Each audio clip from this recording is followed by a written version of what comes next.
They say every person has a price. I just never imagined mine would be counted in gold coins on a kitchen table. My name is Alara Thorne. I was 17 years old when my parents sold me. And before you feel sorry for me, let me tell you something. I saw it coming.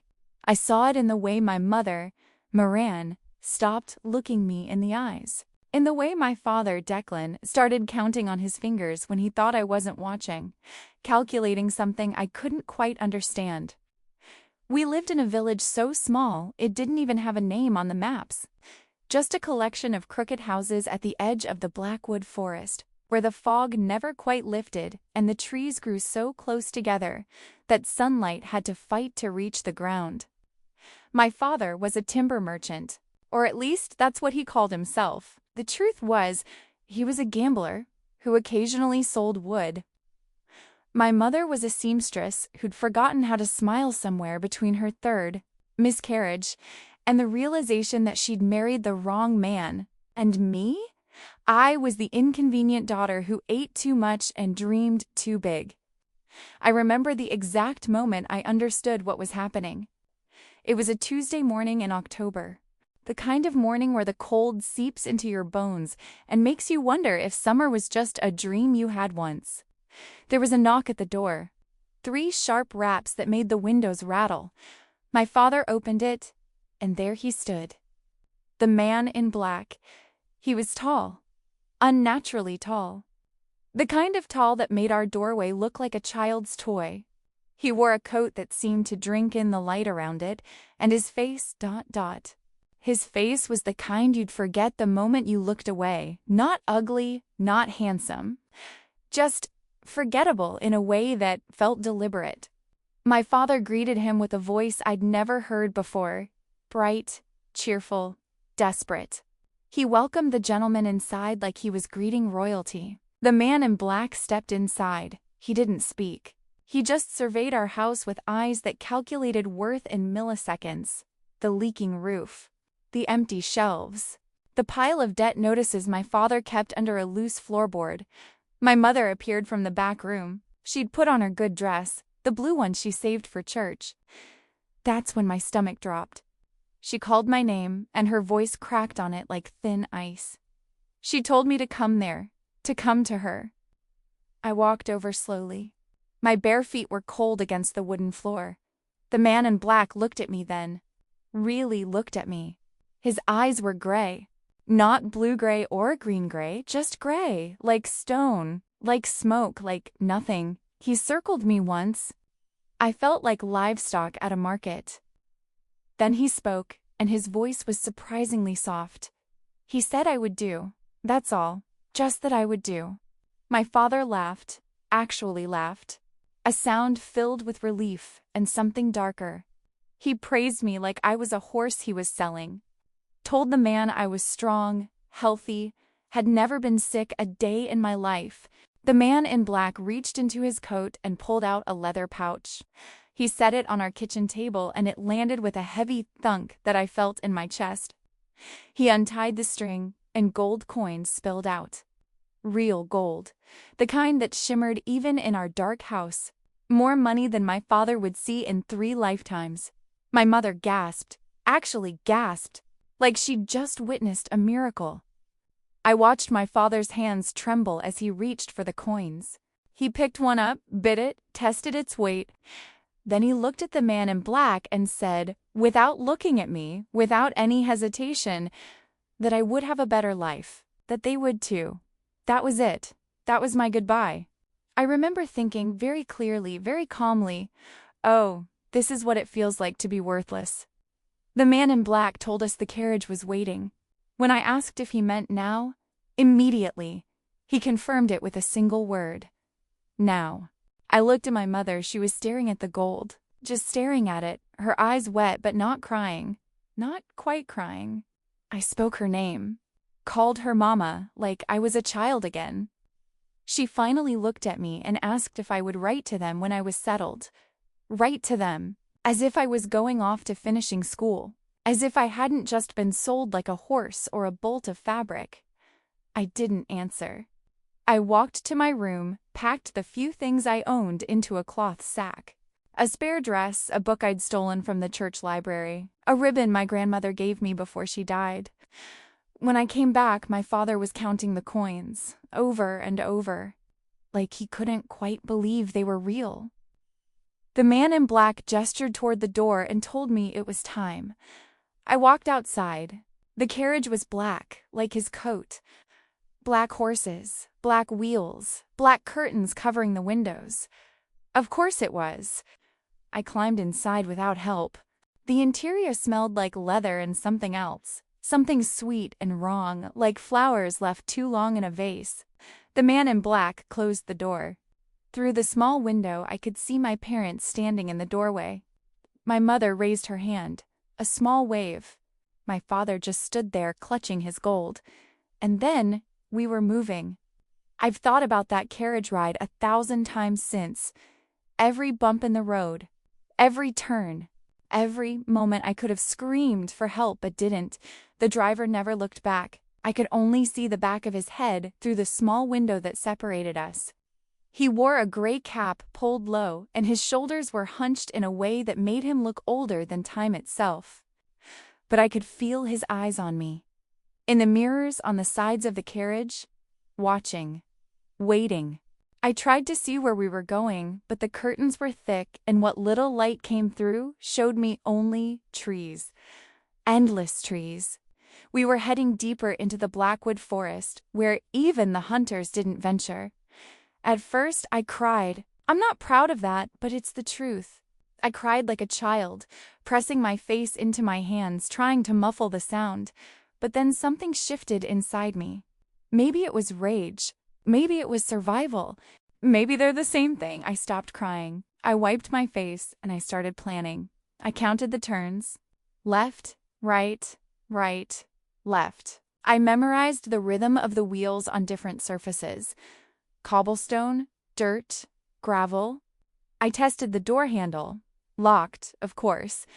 But locks can be broken.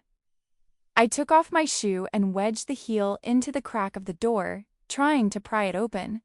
The heel snapped. The door didn't budge. The carriage hit a bump, and I fell forward, catching myself on the opposite seat. That's when I felt it. A small latch under the cushion. I pulled the cushion up. Underneath was a storage compartment. Inside, a heavy woolen blanket, a flask of water, and a small knife. A knife. My hands shook as I picked it up. It wasn't much. A folding knife with a blade maybe 3 inches long, but it was something. I tucked it into my dress pocket and put the cushion back. Then I waited. The opportunity came sooner than I expected. We'd been traveling for what felt like hours. The light through the curtains had shifted from gray morning to pale afternoon. My legs were cramping. My throat was dry, even though I'd drunk half the flask. Then the carriage slowed, stopped. I heard the driver climb down. His footsteps crunched on gravel, moving away from the carriage. This was it.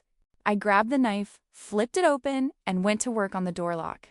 I didn't know what I was doing, not really, but desperation makes you brave and stupid in equal measure. The lock clicked. I almost laughed. Almost. I pushed the door open slowly, wincing at every creak. Outside, I could see we'd stopped at a crossroads. The fog was thick here, rolling across the ground like something alive. The driver was 20 feet away, checking one of the horse's hooves. I didn't think, I just moved. I slipped out of the carriage and ran. The ground was wet from recent rain. My stockings soaked through immediately, and the cold mud squelched between my toes. I ran toward the tree line, my breath burning in my lungs. Behind me, I heard the driver shout. Not words, just a sound, like a crow's call. I ran harder. The forest swallowed me whole. Branches scratched my face. Roots tried to trip me. The fog pressed in from all sides, making it impossible to see more than a few feet ahead. I didn't care. I just ran. My lungs screamed. My legs burned. Blood dripped from a cut on my cheek, hot against my cold skin. I ran until I couldn't run anymore, until my legs gave out and I collapsed against a tree, gasping for air. Silence. just the sound of my own breathing and the distant drip of water from leaves. I'd done it. I'd escaped. I started to laugh, a wild, breathless laugh that echoed strangely in the fog. Then I heard footsteps. Not running, walking. Slow, measured footsteps that crunched on fallen leaves. I pressed myself against the tree, trying to make myself smaller. The knife was still in my hand. I gripped it so hard my knuckles went white. The footsteps got closer. Then they stopped. A voice came from somewhere in the fog, calm and almost amused. The voice told me that if I was going to run, I should at least run in the right direction. It wasn't the driver's voice. A figure emerged from the mist, tall, dressed in dark clothes that seemed to blend with the shadows between the trees. Not the man in black, someone else, someone worse. The first thing I noticed was that he cast no shadow. The fog created strange light in the forest, true, but there should have been something. Some darkening of the ground beneath his feet. But there was nothing. The second thing I noticed was his eyes. They were dark, not brown, not black. Dark like the spaces between stars. He stood about 10 feet away, hands in his pockets, looking at me with something between amusement and curiosity. He told me my feet were bleeding, said the wolves would smell it. I raised the knife with a shaking hand and told him to stay back. He tilted his head and observed that it was a very small knife. I insisted it was sharp enough. He asked what I thought it was sharp enough for. For him? The forest? My situation? He stepped closer, not threatening, just moving like he had all the time in the world. Then he laid out my plan for me, as if reading my mind. Said I would run until I found the main road, flag down a kind traveler, get to the nearest town, start a new life free from the terrible people who sold me. He said it so matter-of-factly that I felt stupid for thinking it. I demanded to know what was wrong with that plan. He listed the problems methodically. First, there was no main road for 60 miles. Second, there were no kind travelers in the Blackwood. Third, I was bleeding, exhausted, and heading north toward the frozen marshes. I'd be dead by morning, he said. I asked how I could know he was telling the truth. He smiled, but it didn't reach his eyes. He said I didn't have to believe him, but considering my options were trust him or freeze to death in a swamp, I should choose wisely. I didn't lower the knife. I asked who he was. He told me he was someone who had paid a considerable amount of money for me. My stomach dropped. I asked if he was the one who bought me. He said that bought was such an ugly word. He preferred acquired. I asked where the man in black was. He explained that the broker was gone. His job had been delivery. This man's job was everything else.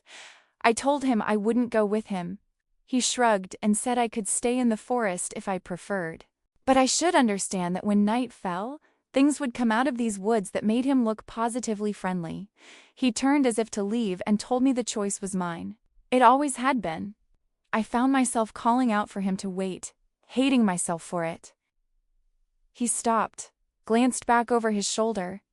I asked what would happen to me if I went with him. If I didn't run, he said I would eat a warm meal, sleep in a bed with clean sheets, and tomorrow we could discuss the terms of my employment. I laughed bitterly at the word employment. I told him I was a slave. His voice changed then, became quieter. He said I was a person who'd been placed in an impossible situation by people who should have protected me. He hadn't created that situation. He was simply providing an alternative to death by exposure. There was something in his voice, something that didn't match the cold calculation of his words. I told him he still hadn't answered my question. What would happen to me? He met my eyes and said, honestly, he didn't know yet. But he could promise me I wouldn't be harmed, wouldn't be locked up, and if, after a week, I still wanted to leave, he would arrange safe passage to any town I chose, along with enough money to start over. I asked why he would do that. He said it was because, contrary to popular belief, he wasn't a monster. The laugh that came out of me was sharp and humorless. I told him that was what every monster said. He acknowledged it was a fair point. Then he extended his hand and said we should go. Rain was coming soon, and I didn't want to be in these woods when it started. I looked at his hand. Pale. Long fingers. No rings. I looked at the knife in my hand. I looked at the endless fog-shrouded trees surrounding us, and I made a choice. I folded the knife and put it in my pocket. Then I took his hand. His skin was cold, ice cold, like touching marble. He noticed my reaction and mentioned something about poor circulation. He led me through the forest. He seemed to know exactly where he was going, even though I couldn't see a path. We walked in silence for what felt like an hour. Then the trees opened up, and I saw it. The mansion. I'd seen drawings of grand houses in the stolen library book, illustrations of castles and manors with sweeping staircases and towers that pierced the sky. None of them compared to this. The mansion rose from the forest like it had grown there, all dark stone and stained glass windows that gleamed even in the gray light. It was massive, but not in a welcoming way. It was massive in the way a mountain is massive, intimidating, ancient, permanent. Gargoyles perched on the corners of the roof, their stone faces twisted in eternal screams. Ivy crawled up the walls, so thick in places that it looked like the house was being slowly consumed by the forest itself. I asked if this was where he lived. He said for now, that he moved around. I asked how long was now. He answered casually, about 200 years. I thought he was joking. The way he said it so casually, I thought it had to be a joke. We approached the front door. It was enormous, made of black wood with iron fixtures that looked like they'd been forged in a different age. He pushed it open without using a key. Inside, the air smelled like old books and candle wax. The entry hall was larger than my entire house had been. A grand staircase split into two directions, curving up to the second floor. Paintings lined the walls, portraits of severe-looking people in clothes from centuries past. I asked if those were his family. He said they were previous residents. The house had had many. A woman appeared from a side door. She was older, maybe 60, with gray hair pulled back in a tight bun. She wore a simple black dress and an expression of permanent disapproval. He introduced her as Mrs. Carlyle, who managed the household.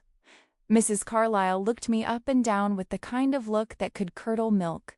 She declared that I was filthy.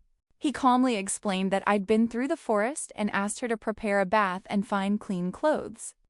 Also, my feet would need bandaging. Mrs. Carlyle said she wasn't a nursemaid. His response was quiet but firm. He said he would do it himself then. Something in his tone made Mrs. Carlyle's expression shift. Not exactly fear, but close. She said it wouldn't be necessary, my lord. She would see to it. My lord? Mrs. Carlyle gestured for me to follow her. I glanced back at him. I asked what his name was, his real name. He hesitated, like he was deciding whether to tell me the truth. Adrian, he said. Adrian Corvus.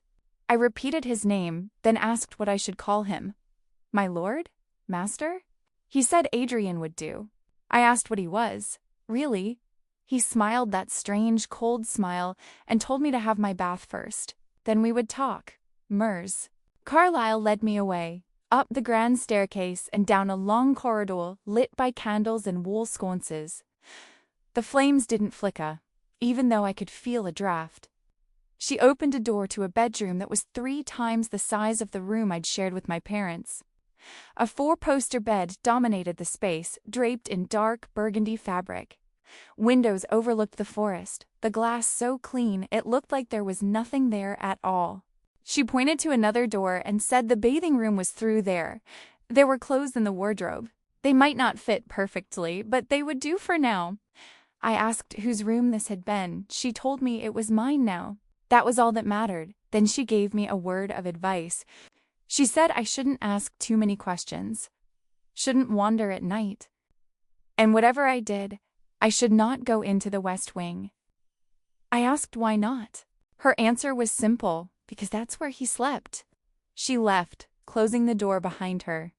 I stood there for a moment, taking it all in. Then I went to the bathing room. The tub was already filled with hot water. Steam rose from the surface, and the scent of lavender filled the air. There were soaps and oils on a small table, more luxury than I'd seen in my entire life. I undressed slowly, wincing as the fabric pulled away from my bleeding feet. Then I sank into the water. It hurt at first, the heat against my cuts and scrapes. But then the pain faded, and there was just warmth. Glorious, encompassing warmth. I closed my eyes and let myself cry again. But this time, I didn't know if I was crying from sadness or relief or pure exhaustion. Maybe all three. I must have fallen asleep in the bath because the next thing I knew, the water was cold, and the light through the window had shifted to evening. I climbed out, dried myself with a towel so soft it felt like a cloud, and went to the wardrobe. Inside were dresses, beautiful dresses in deep colors, emerald green, midnight blue, blood red, all in fabrics I'd only ever seen on the rich merchants' wives when they passed through our village. I chose a simple dark blue dress. It fit surprisingly well, like it had been made for me. There was a mirror in the corner. I barely recognized the girl looking back at me. Clean, dressed in fine clothes, hair still damp, falling in waves around my face. I looked like someone who belonged in a place like this. I hated that. A knock at the door made me jump. I told whoever it was to come in. It wasn't Mrs. Carlyle. It was Adrian. He'd changed too. Gone was the dark traveling coat. Now he wore a simple white shirt and dark trousers. His hair, which I hadn't really looked at before, was dark and fell just past his collar. He said he wanted to check on me, asked how my feet were. I told him they were sore, but I would live. He said that was good, then told me dinner was ready if I was hungry. I asked if that was an order. He clarified it was an invitation. I followed him back down the grand staircase and through a maze of corridors. The house was even bigger than I'd thought. We passed room after room, some with doors open, showing glimpses of libraries and sitting rooms and spaces I had no names for. The dining room was smaller than I expected, intimate. A long table that could have seated 20 held only 2 place settings, one at each end. I observed that it seemed distant. He asked if I would prefer to sit closer. I said I would prefer to understand what was happening. He gestured to the chair nearest me. I sat. He took the seat at the other end of the table, a full 10 feet away. Mrs. Carlyle appeared with covered dishes, setting them down without a word. Then she disappeared. Adrian lifted the cover from his plate. Meat. Rare.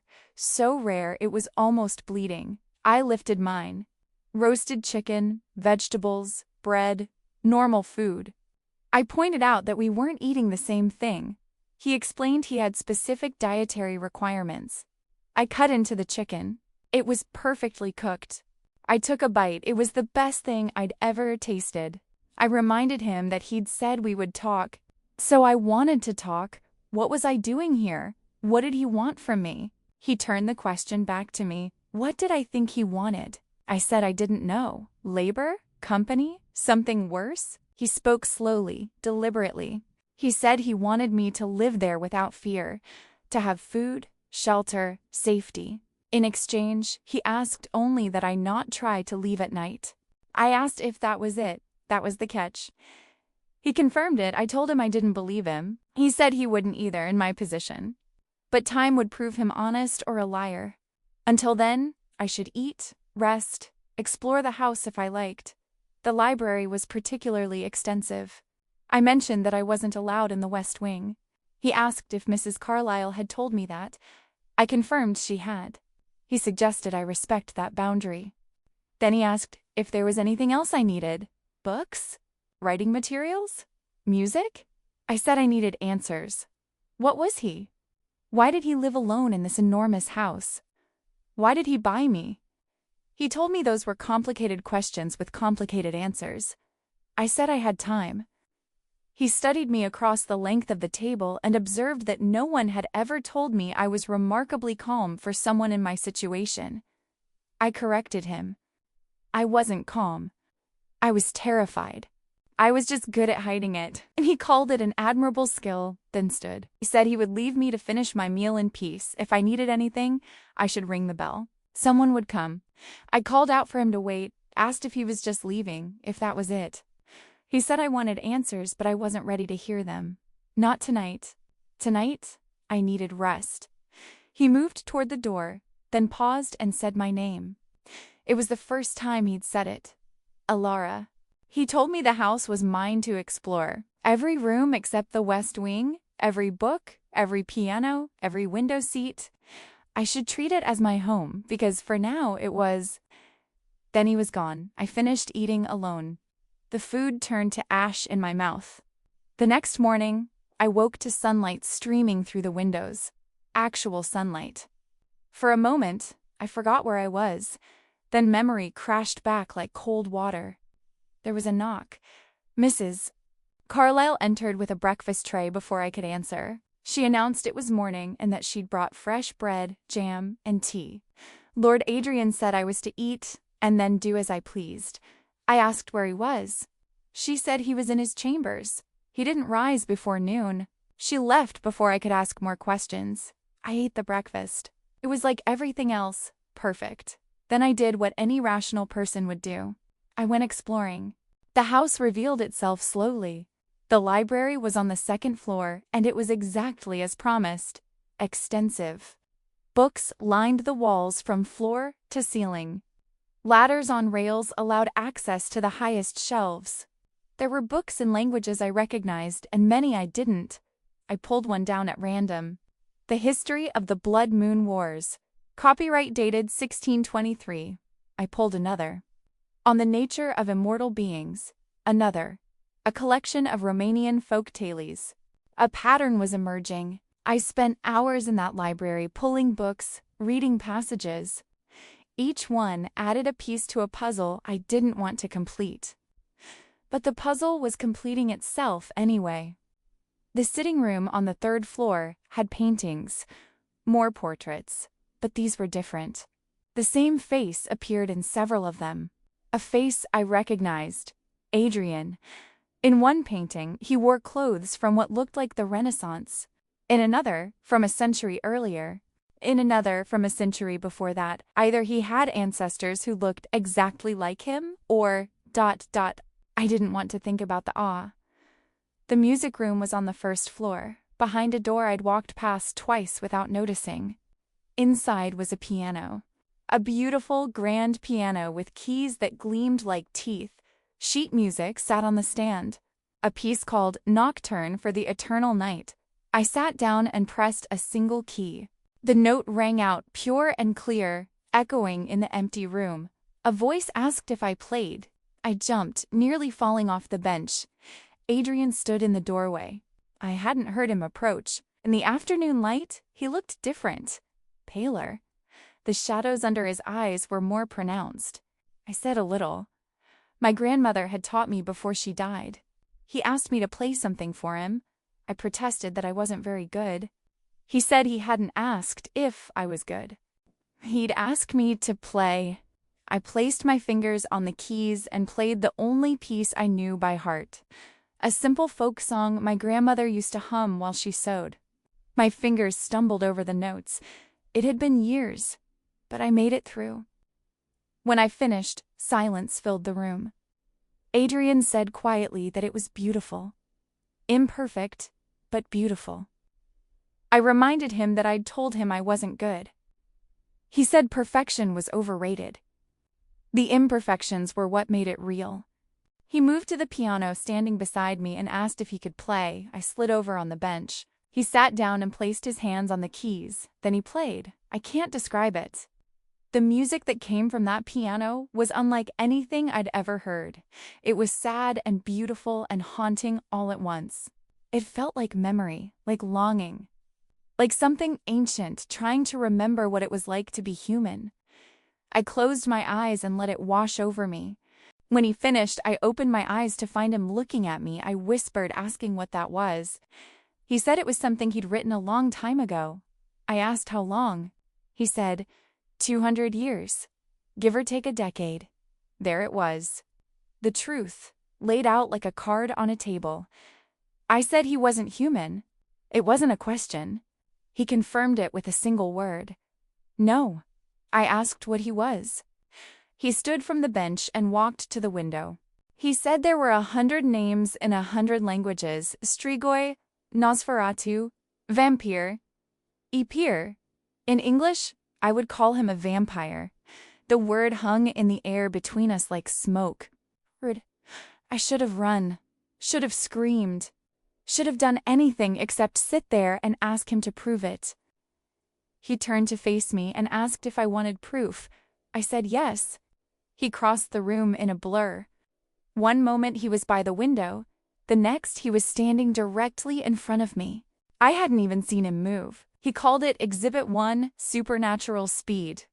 He held up his hand and his fingernails grew before my eyes, becoming sharp, curved talons. Exhibit 2, Physical Transformation. He smiled and his teeth extended, becoming fangs. Exhibit 3, Anatomical Differences. I should have been terrified.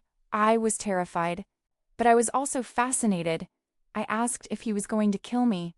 The fangs retracted. The nails shortened. He looked human again, almost. He said no. I asked if he was going to drink my blood. He said not unless I offered it. I asked why not. Wasn't that what vampires did? He said some did. He preferred alternatives. I asked if he meant like the rare meat at dinner. He confirmed it. I stood from the bench. My legs were shaking, but I forced them to hold me. I asked why he'd bought me. His answer was careful, measured. He said he didn't buy me, not exactly. My father had owed money to some very dangerous people. They were going to kill my entire family to send a message. The man in black had been their emissary. Adrian had intercepted the transaction, paid double what they asked. My father thought he'd sold me to a wealthy recluse. The truth was, Adrian had bought my family's survival. The room spun. I sat back down and asked if he was saying he'd saved me. He said he'd removed me from an impossible situation and placed me in a slightly less impossible one. Whether that constituted salvation was debatable, I asked what he got out of it. He was quiet for a long moment. Then he said, company, conversation, a reminder that the world still turned beyond these walls. He moved back to the window and continued. He'd lived alone for a very long time. Alone with Maras. Carlyle, who tolerated him out of obligation, and the occasional visitor who stayed only as long as business required. I was the first person in 2 centuries who'd looked at him and seen a person instead of a monster. I pointed out that I hadn't said he wasn't a monster. He acknowledged that, but said I was still there. I hadn't run, hadn't screamed, hadn't even tried to stake him with a chair leg. I asked if I should. He said probably, but he'd rather I didn't. And for the first time, his smile reached his eyes. Days became weeks. A routine established itself. I'd wake to breakfast in bed. I'd spend mornings in the library, reading everything I could find about the supernatural. Afternoons in the music room, relearning piano. Evenings at dinner with Adrian at the far end of the table. And every night I'd hear him playing piano in the music room while I lay in bed, that same haunting melody drifting through the halls. The house revealed more of itself. I found a conservatory filled with night-blooming flowers, a gallery with paintings that seemed to watch me as I passed, a tower room with a telescope pointed at the stars. Mrs. Carlyle remained cold, but never cruel. She provided everything I needed and answered no questions. I suspected she knew what Adrian was and had made her peace with it. I tried to make mine. Adrian kept his distance. We spoke at dinner, brief conversations about books, about music, about everything except the obvious questions, until one night I asked why he didn't lock me in. We were at dinner. 3 weeks had passed since I'd arrived. He looked up from his plate. He asked why he would. I pointed out that I could leave. I could run. He said I could, but I wouldn't. I asked how he knew. He said it was because I was curious. And curiosity was a stronger prison than any lock. He wasn't wrong. I told him to tell me about being a vampire, how it happened. He said it was a long story. I said I had time. He set down his fork and began. He was born in 1642, the son of a minor nobleman with more debt than land. When he was 25, he went to war. Not for glory or country, but because it was expected. He was good at it. Too good. He survived battles that should have killed him. And that caught someone's attention. I asked if it was another vampire. He said it was a woman. Beautiful. Deadly. She came to him after a battle when he was wounded and dying. She offered him a choice: death with honor or life eternal with consequences. He was young and stupid and afraid of dying. He chose wrong. I asked if he thought becoming what he was had been wrong. He said he thought choosing immortality out of fear rather than purpose was wrong. He'd had 200 years to regret that decision. We sat in silence after that. Later that night, I couldn't sleep. The piano music had stopped hours ago, but my mind wouldn't quiet. I got out of bed and walked the halls in my nightgown. I knew every creak in the floor now, every cold spot, every shadow. I found myself outside the music room. Adrian was inside, sitting at the piano but not playing. Just sitting there, staring at the keys like they held answers to questions he'd forgotten how to ask. I asked from the doorway if he couldn't sleep either. He didn't turn around. He said vampires didn't sleep. Not really. They rested, but sleep? That was a human luxury he'd lost a long time ago. I walked into the room and sat on the window seat, observing that it sounded lonely. He confirmed it was, then finally looked at me and asked what was keeping me awake. I said everything. The house, him. The fact that my entire life had changed in a single afternoon, and I wasn't sure if I was a prisoner or a guest or something else entirely. He asked what I wanted to be. I said I didn't know, that was the problem. He stood from the piano and moved to the window beside me. Outside, the moon was full, painting the forest silver. He told me quietly that he could smell my fear. It was always there, underneath everything else, like a current running beneath ice. I asked if I should apologize for being afraid of him. He said no. He'd be worried if I wasn't. But there was something else mixed in with the fear now. He couldn't quite identify it. I suggested that maybe it was the fact that he was the first person in my entire life who'd ever given me a choice about anything.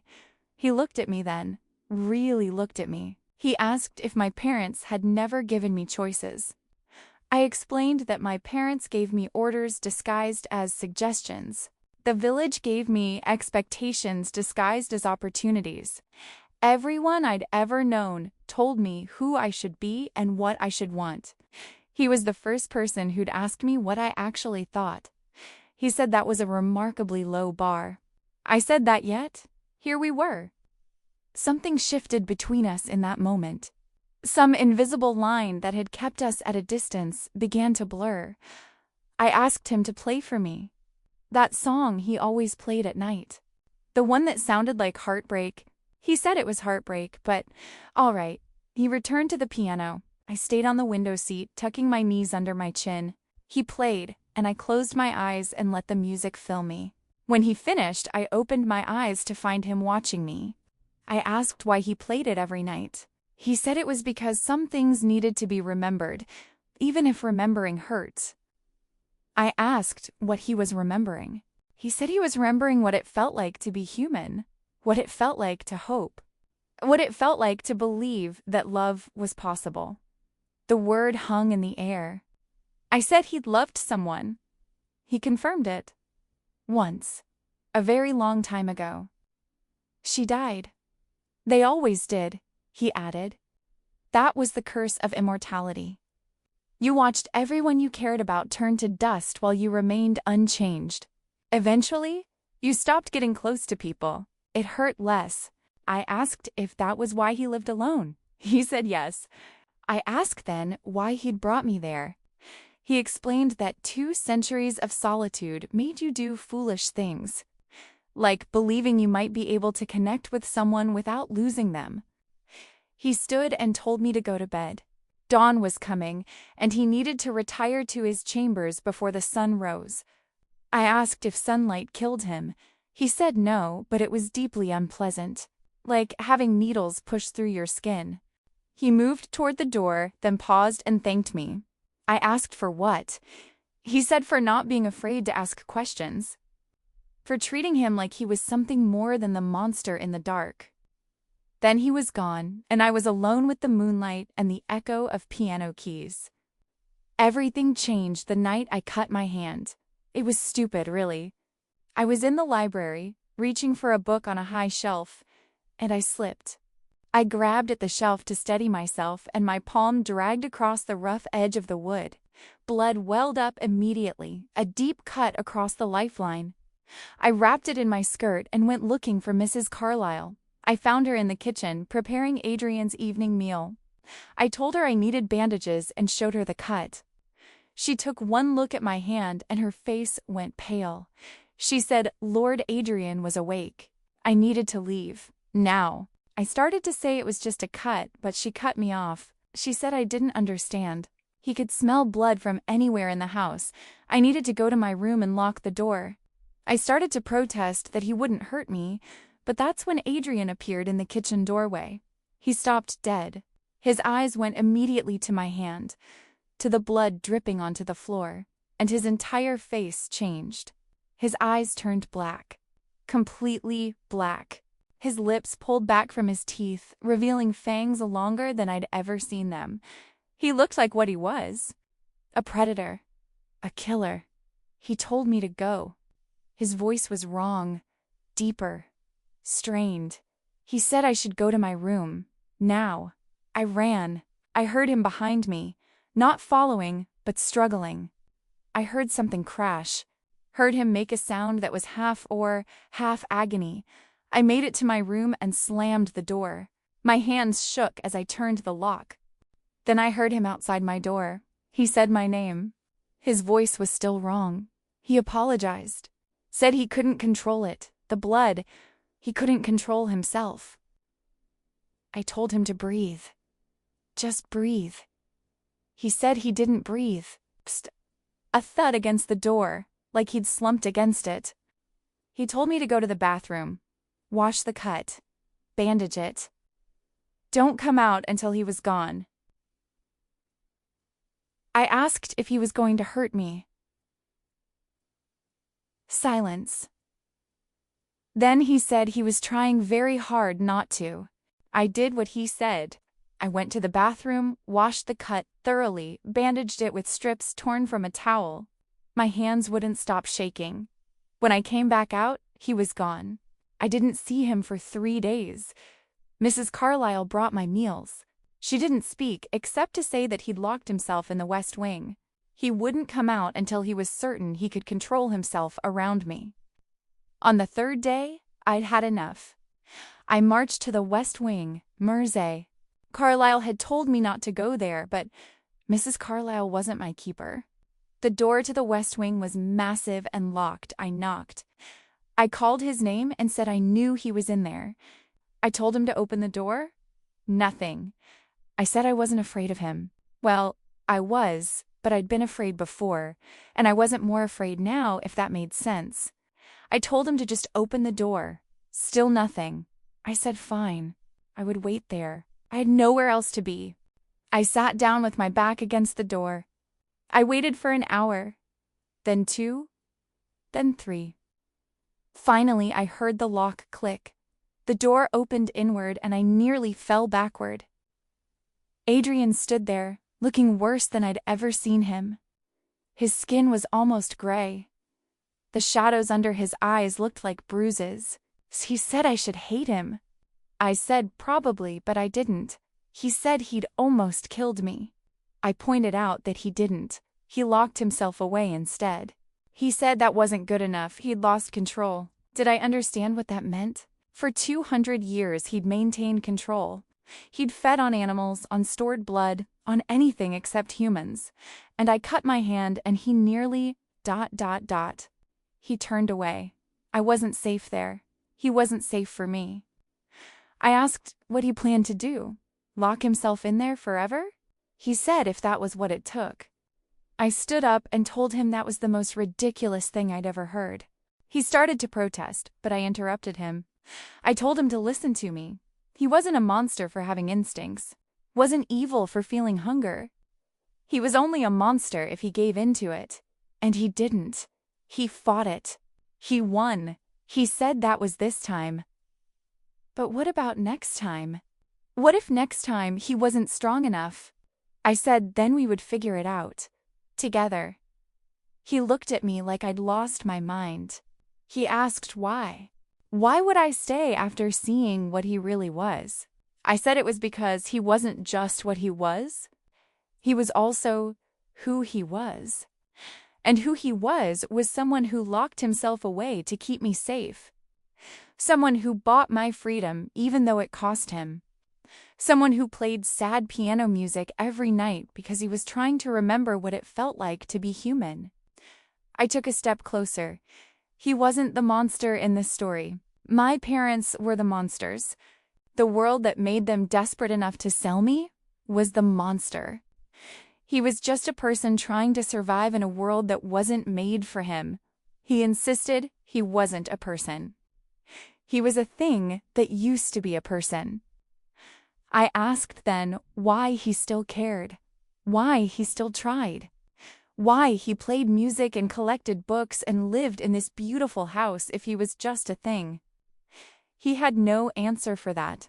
I told him I was staying, not because I had nowhere else to go, but because I chose to. I asked if he understood.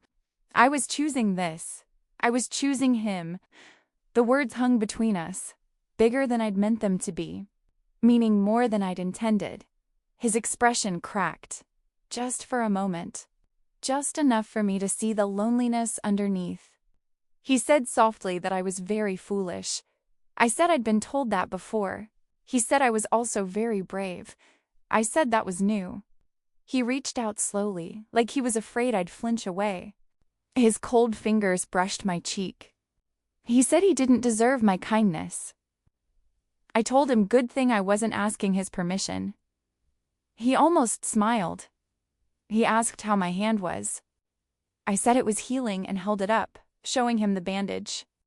He took my hand carefully, turned it over, examined the bandage like it was the most important thing in the world. He apologized for scaring me, for being what he was. I told him not to apologize for being what he was, just to be it. All of it, the dangerous parts and the gentle parts and everything in between. He looked up from my hand to my face and said I was asking him to trust me. I corrected him. I was asking us to trust each other. Something changed in his eyes. A decision made. A wall coming down. He said, all right, all right. After that night, everything was different. Adrian stopped hiding. He still kept his distance, but not as much. We started eating dinner closer together. Started spending evenings in the library, reading in companionable silence. Started having actual conversations instead of carefully edited exchanges. I learned things about him, small things. He loved storms. He'd stand at the window during thunder, watching the lightning like it was a show performed just for him. He hated mirrors. Not because he didn't have a reflection. He did. That was a myth, but because his reflection looked the same as it had 200 years ago, and sometimes he needed to forget that. He collected music boxes, had dozens of them throughout the house. He'd wind them up and listen to them play, eyes closed, like he was traveling to some distant memory. And he was lonely. So desperately lonely that sometimes I'd catch him just sitting in empty rooms, staring at nothing. One evening we were in the conservatory. I was sketching flowers. He was reading. I asked what he was thinking about. He said time, how it moved differently for him than for me. For me, a year was significant. For him, it was barely noticeable. He'd lived so long that seasons blurred together. But watching me discover things, seeing me change and grow even in these few weeks, it made time feel real again. I asked if that was good or bad. He said he hadn't decided yet. I set down my sketch and said I wanted to ask him something personal. He asked if it was more personal than everything else I'd asked. I asked if he'd ever been close to anyone since he became what he was. He closed his book and told me to define close. I said he knew what I meant. He said he did, and the answer was complicated. He stood and walked to the night-blooming flowers, touching a petal gently.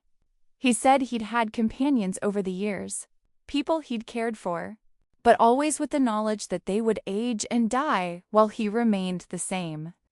And there was something cruel about loving someone when you knew how the story ended.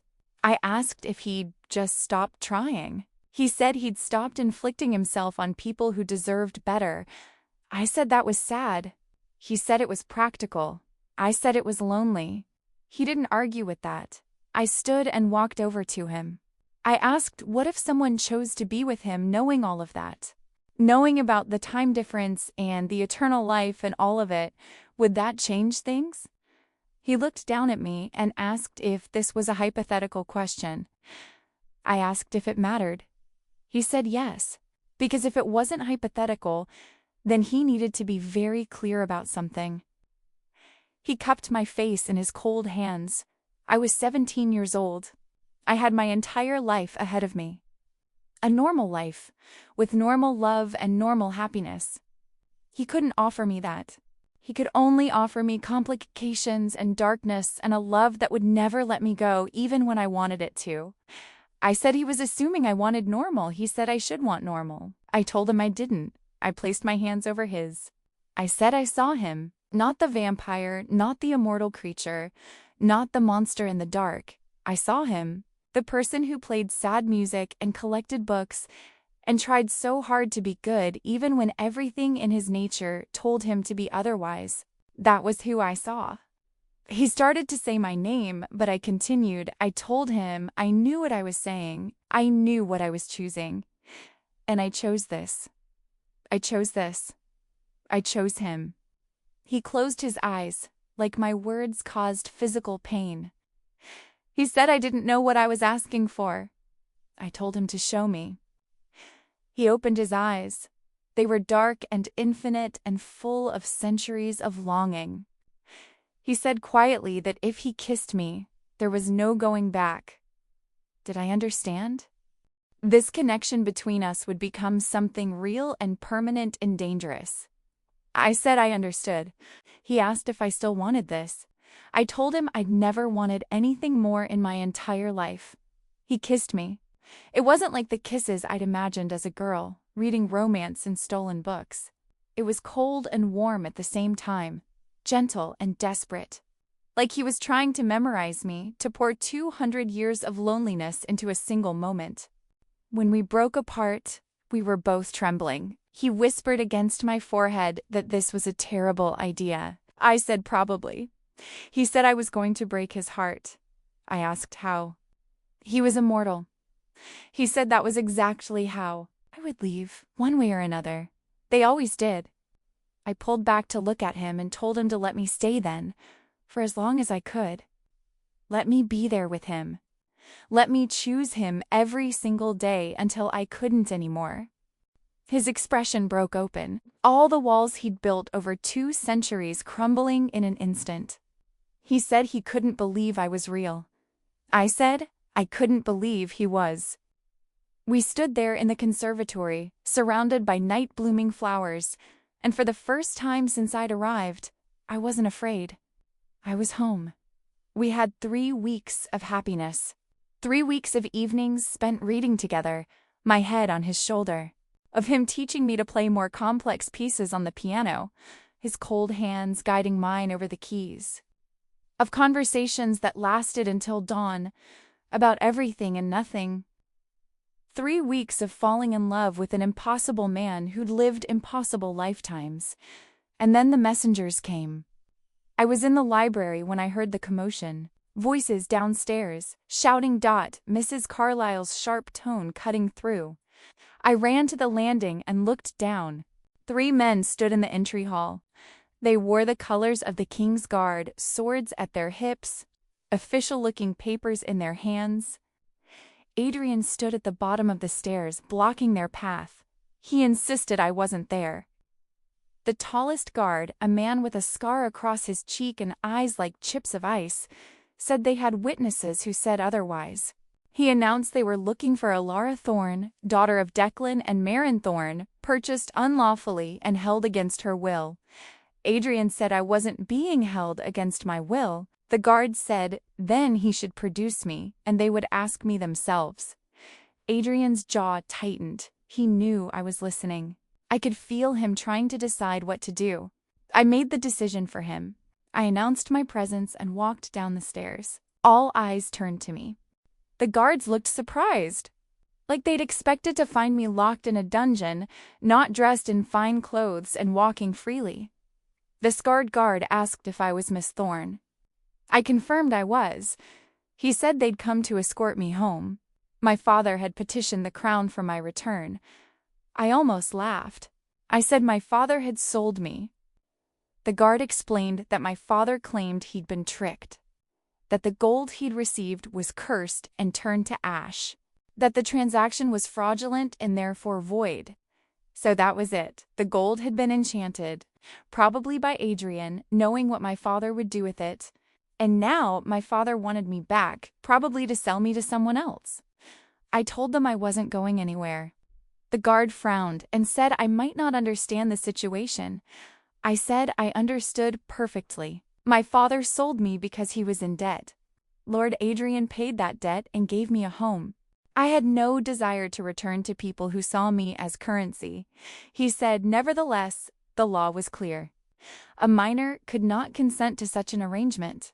I must return with them. I refused. The guard's hand moved to his sword. He said he didn't want to use force. Adrian stepped between us and said they wouldn't touch me. The guard told the vampire to stand aside. The word made the room go cold, so they knew what he was. This wasn't just about me. This was about my father working with people who wanted an excuse to come after Adrian.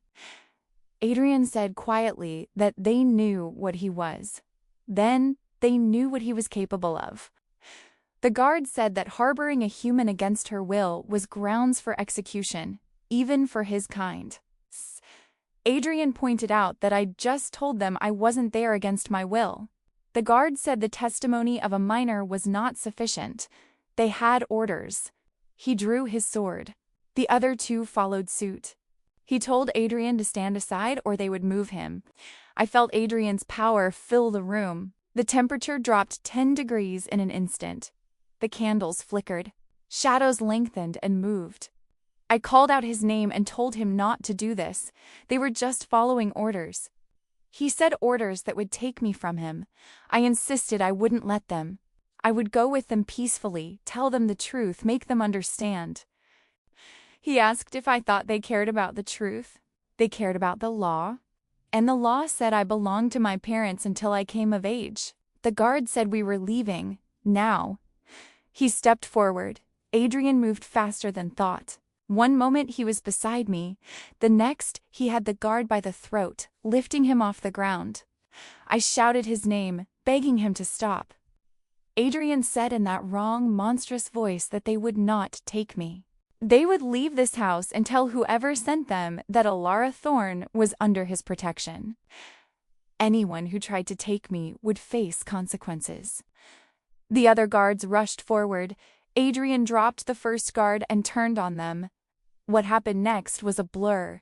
Adrian disarmed both guards in seconds. Swords clattered to the floor. One guard tried to run.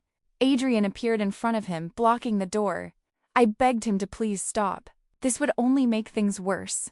He looked at me and for a moment I saw the war happening inside him. The monster that wanted to kill them. The man that wanted to protect me. The impossible space between the two. He lowered his hands, stepped back. He told them to go. To tell their masters that if they wanted me, they would have to kill him first. And he'd been alive for 200 years because he was very, very hard to kill. The guards scrambled for their swords and ran. When they were gone, Adrian turned to me. His eyes were still black.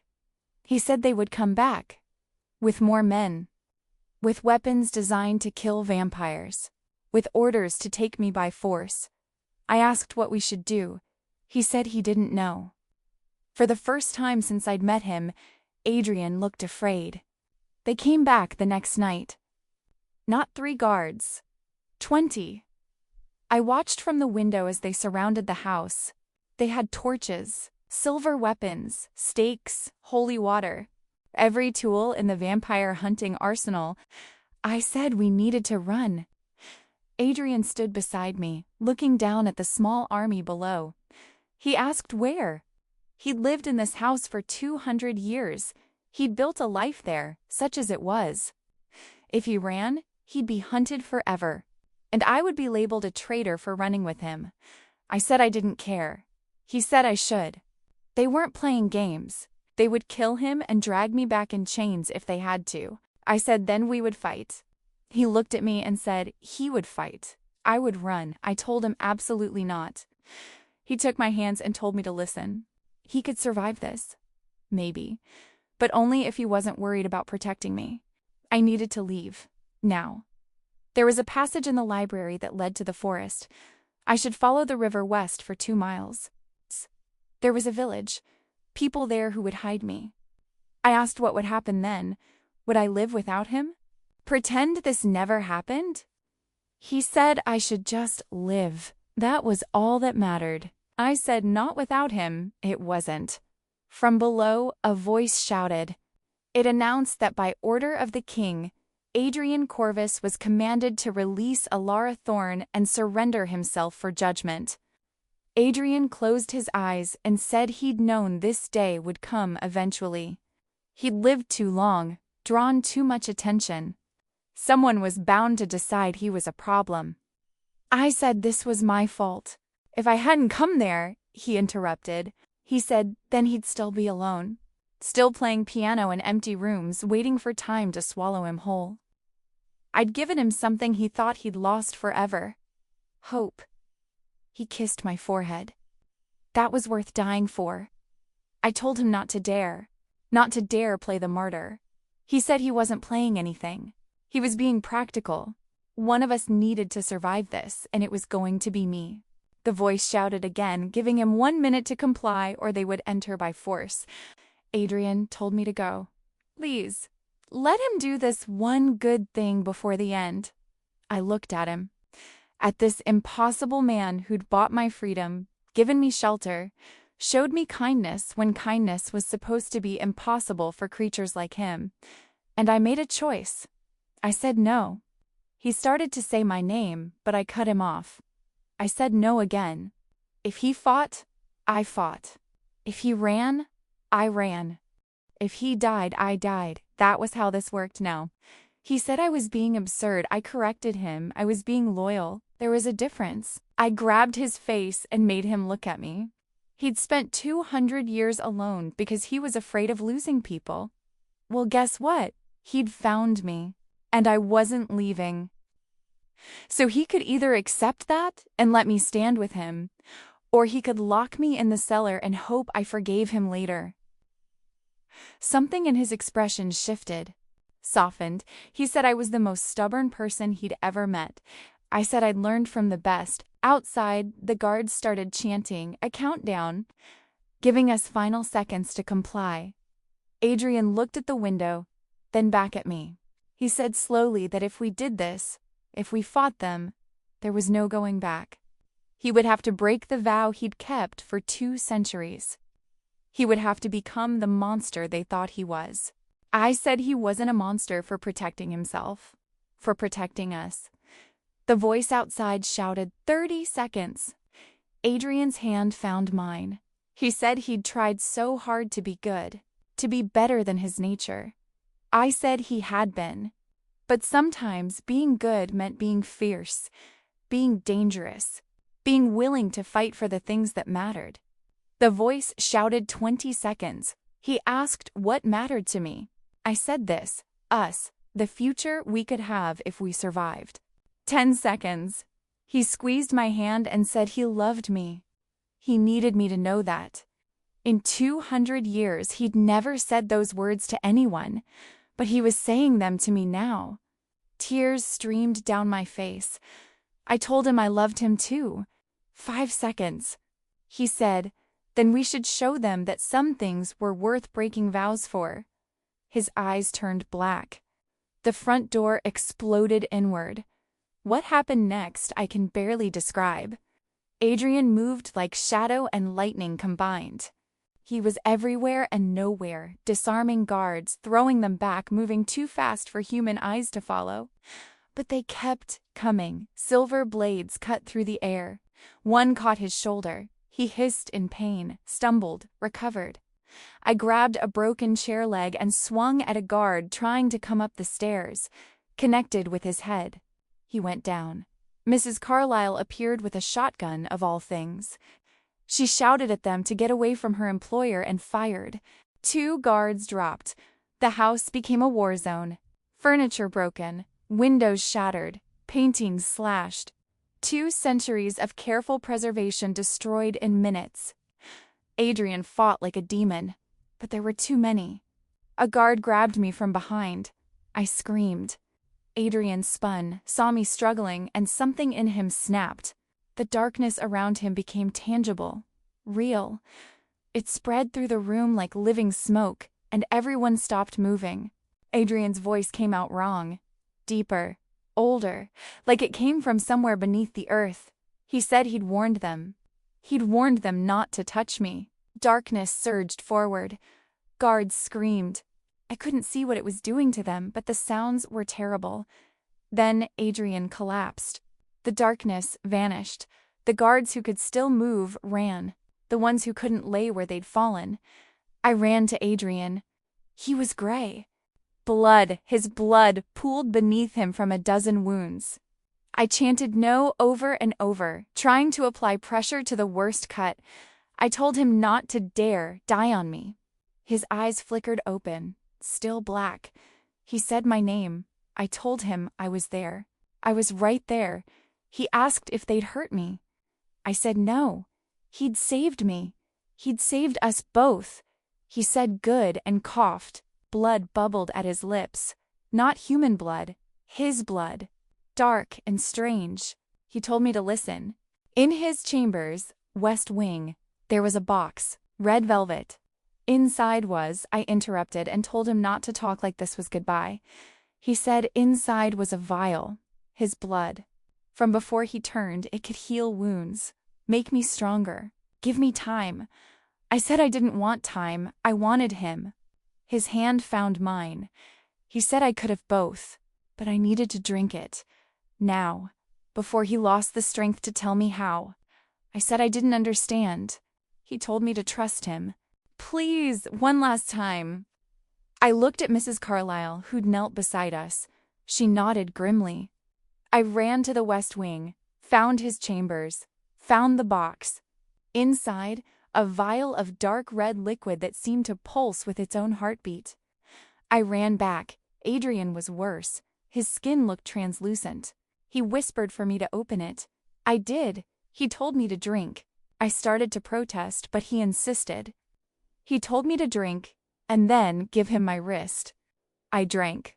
It tasted like copper and roses, and something older than words. Fire burned through my veins. I gave him my wrist. He bit. Gentle. Careful. Even dying, he was careful with me. I felt my blood flow into him, felt something else flow back. A connection. A bond. Something deeper than love. Deeper than life. The world tilted, went dark. When I woke, I was in my bed. Sunlight streamed through the windows. Every sense was sharper. Colors brighter. Sounds clearer. And I knew what had happened. I wasn't human anymore. Adrian sat beside my bed, watching me wake. He looked better. Healed. But different. I whispered, asking what he'd done to me. He said he'd given me a choice. The same choice that woman gave him 200 years ago. Life eternal with consequences.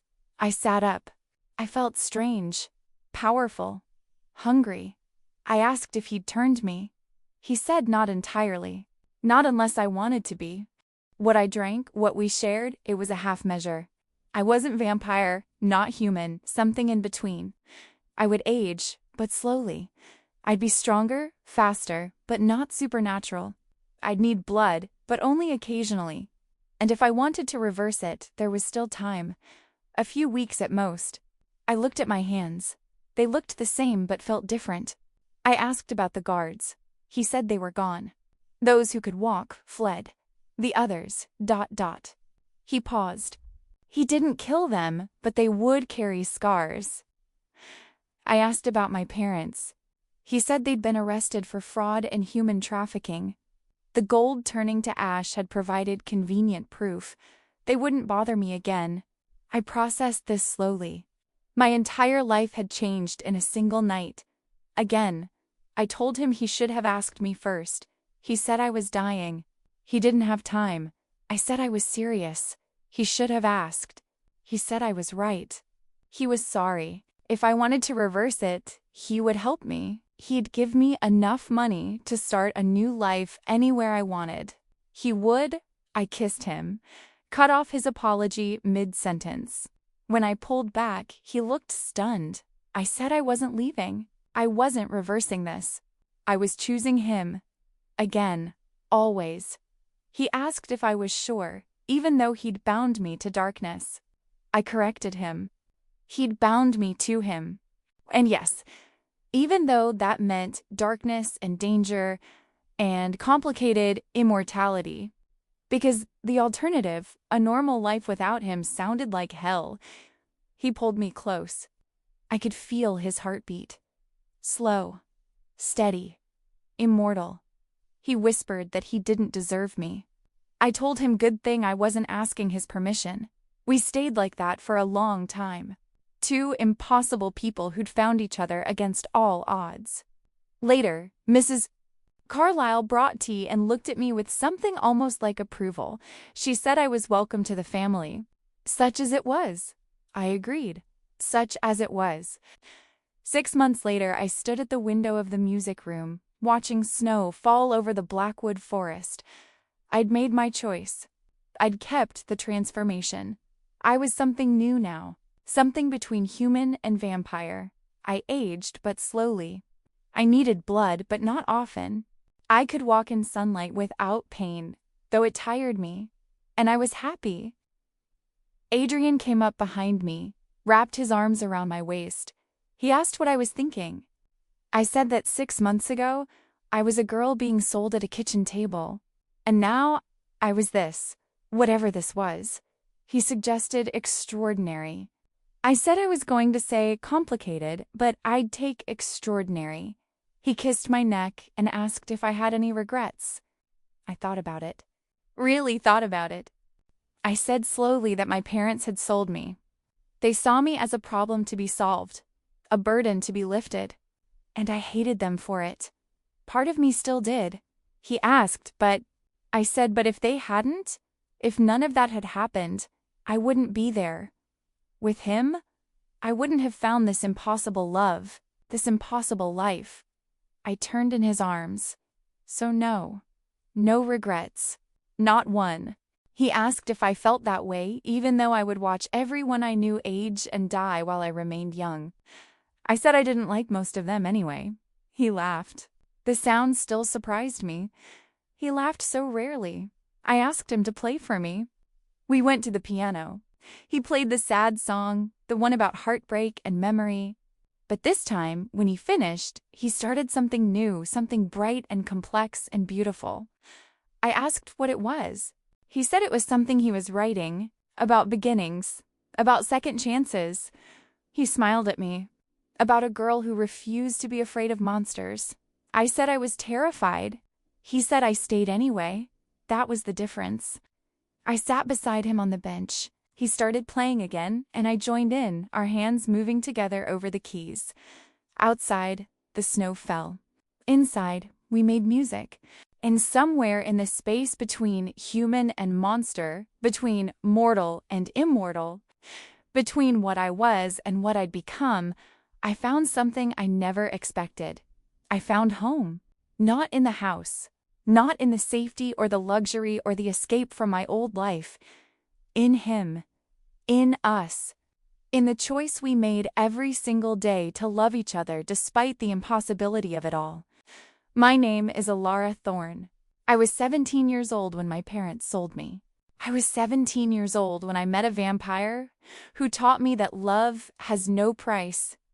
It can only be chosen. And I chose it. Over and over again. I chose him, he chose me, and that, in the end, is all that matters. Epilogue. 50 years later, the house has changed. We've opened parts of it to travelers, wayward souls who need shelter from the world. People like I was once lost, desperate, looking for something they can't name. I look 30, maybe 35. Adrian looks exactly as he did the day I met him. We've learned to explain it away. Good genes, clean living, expensive treatments. People believe what they want to believe. Mrs. Carlyle passed away 20 years ago, peacefully in her sleep. We buried her in the garden beneath the night-blooming flowers.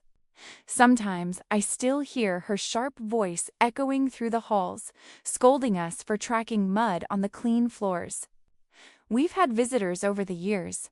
Some stay a night, some stay months. We've helped dozens of people start new lives, just as Adrian helped me start mine.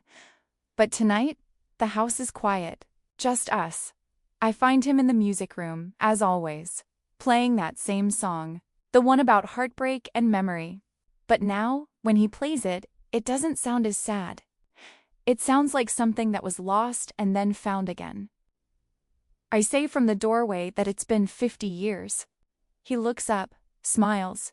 50 years since I walked down those stairs and told armed guards I was staying. 50 years since I chose him over safety. I say it was the best decision I ever made. He asks if I still think that, even though I've barely aged. Even though everyone who knew me as a girl is dead or ancient. I walk to the piano, sit beside him. I say especially because of that. I get to spend centuries with him. How could I regret that? He takes my hand. His skin is still cold. Mine is warmer now than it used to be, but not quite human. We exist in the space between, together. He asks if I ever wonder what my life would have been like if my parents hadn't sold me. If I'd grown up normal, married some village boy, had children, died old in a normal bed. I say sometimes. But then I remember that normal life would have been small, confined. I would have been someone's daughter, then someone's wife, then someone's mother. Never just myself. He asks, and now? I say now I'm extraordinary. We're extraordinary. We save people. We love each other.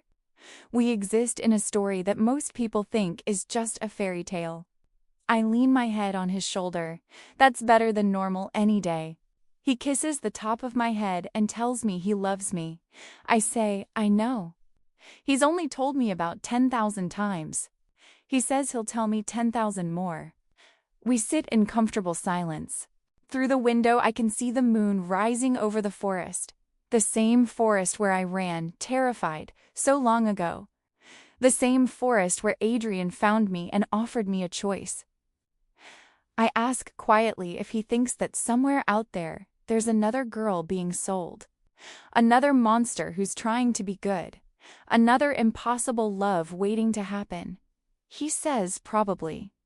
The world is full of impossible things. I say, then we should be ready. When they find their way here, we should be ready to help them. He pulls back to look at me and asks if I want to help more people. I ask if he doesn't. He saved me. Why shouldn't we save others? Something lights up in his eyes. Hope. Purpose. The thing he'd been missing for 200 years before I arrived. He says yes. Yes, we should. We make plans. We'll spread the word, quietly, through channels that won't attract too much attention. That there's a house in the Blackwood Forest. A sanctuary for the lost. A place where monsters and humans can coexist. Where the impossible is possible. Where love is always chosen, never bought. As dawn approaches, Adrian retreats to his chambers. I stay at the window watching the sun rise. I think about the girl I was. 17, terrified, sold like livestock at a kitchen table. I think about who I am now, powerful, loved, free. And I think about all the people out there who need what I needed, a chance, a choice, someone who sees them as more than their circumstances. My name is Alara Thorne. I'm 67 years old, though I look 30. I'm married to a vampire who plays sad piano music and collects people like others collect books. And I've never been happier. Because here's what I learned in that impossible journey from desperate girl to something entirely new. Love isn't about perfection. It isn't about safety or normalcies or any of the things we're told to want. Love is about choice, about looking at someone, really seeing them, all their darkness and light, and saying yes, you, despite everything, because of everything, always you. My parents sold me because they saw me as worthless. Adrian bought me because he saw me as priceless. But the truth is, I was neither.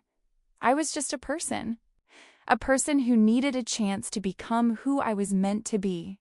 And he gave me that chance not by saving me, but by letting me save myself, by standing beside me while I became strong, by loving me fiercely enough that I learned to love myself the same way. That's the real magic. Not the supernatural abilities or the immortality or any of that. The real magic is being seen, being chosen, being loved so completely that you finally understand your own worth.